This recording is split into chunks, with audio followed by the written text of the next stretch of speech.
అన్నదాతలకు ఆత్మీయ స్వాగతము. ఈరోజు మనము మహారాష్ట్రలోని సోలాపూరు, లాతూరు, పింపుల్గావ్, ఛత్రపతి సంభాజీనగర్ ప్రాంతాల్లో టమాటా రేట్లు ఏ విధంగా పడుతున్నాయో ఈ వీడియోలో తెలుసుకుందాము. కొందరు రైతులు నాకు పంపిన మెసేజ్లో మహారాష్ట్రలో కాయలు ఎక్కువ రావడం వల్ల రేట్లు తగ్గాయనేటువంటి కామెంట్ అయితే వచ్చింది.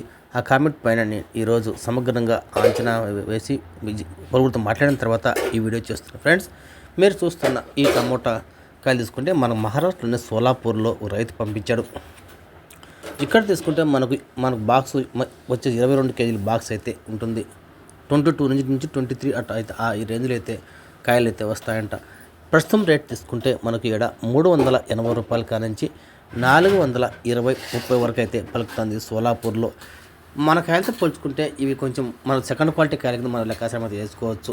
ప్రస్తుతము అన్నమయ్య జిల్లా మదనపల్లి, కలకల లాంటి మార్కెట్లో లభిస్తున్న కాయలతో ఈ కాయలు అయితే పోటీ పడలేవు. ఇవి మనతో సెకండ్ క్వాలిటీ కాయలు అయితే. కొందరు హైదరాబాద్, రంగారెడ్డి, అదేవిధంగా తీసుకుంటే మనకు పటాన్ చెరువు, ఈ విధంగా తీసుకుని మనకు గుంటూరు, ఒంగోలు లాంటి ప్రాంతాల కొందరు వ్యాపారస్తులు మహారాష్ట్ర నుంచి ఈ కాయలు తెప్పిస్తుండగా మనకు సమాచారం అయితే అవుతుంది.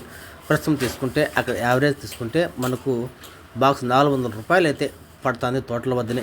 దీనికి అదనంగా వాళ్ళకు మళ్ళీ ఖర్చు వస్తుంది. ఇంకా మిగిలిన లాతూరు, పింపుల్గావ్, ఛత్రపతి సంభాజీనగర్, నాసిక్ లాంటి ప్రాంతాల్లో చూసుకుంటే ఇక్కడ అంతా కూడా మనకు బాక్సులు అన్నీ కూడా 400 రూపాయల పైన అయితే మార్కెట్ పలుకుతూ ఉంది.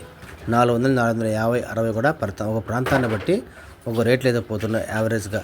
ఈ రేట్లన్నీ కూడా తోటల వద్ద మాత్రమే. అదే మార్కెట్లో తీసుకుంటే 500 నుంచి 510 వరకు అయితే పలుకుతున్నట్టుగా ఒక రోజువారీ మార్కెట్లో రేట్లు అయితే పలుకుతున్నట్టుగా మనకు రైతులు, వ్యాపారస్తులు అయితే చెప్తున్నారు.